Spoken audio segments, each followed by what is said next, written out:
Then it was that fateful day, December 6, 1942. Tension was building up in Manzanar, and there was discontent, especially among the Kibes, those who were American-born but educated in Japan. And they, because they were indoctrinated in Japan, they had this loyalty to Japan. And so there was this friction between the loyal and the disloyal Japanese there in camp. And that came to a head, and there was a riot that evening, or that day. There was a lot of tension, and I could still remember this big brawl because we were in Block 3, and all this took place just several or 2 blocks down the way, and we could hear the noise, and pretty soon there was a truckload of these Kibes, and they were singing the Japan national anthem, Kimi ga yo. We could hear that, and we heard some gunshots.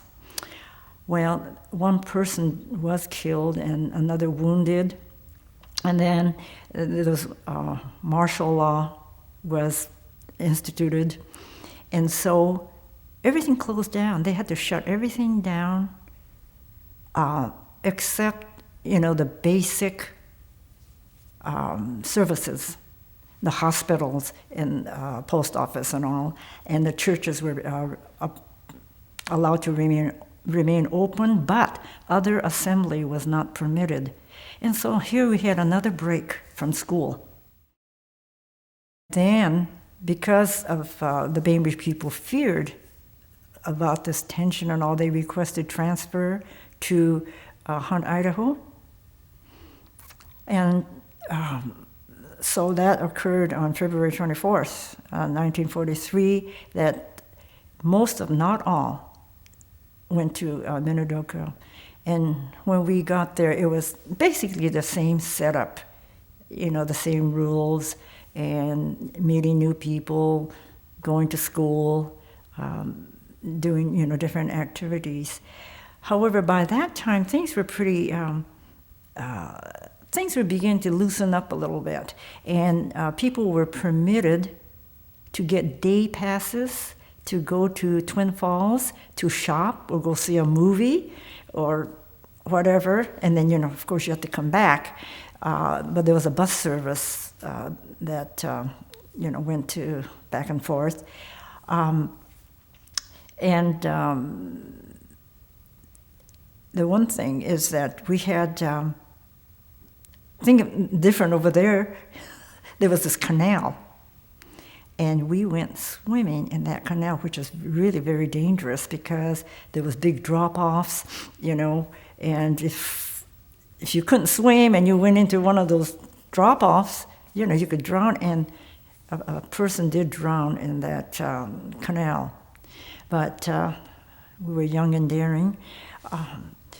The first summer in Idaho, we went to Vacation Bible School that summer, and the following summer, there was, because the older ones were leaving camp by that time, some were going out to work, relocate permanently. There were others who were want to go to school.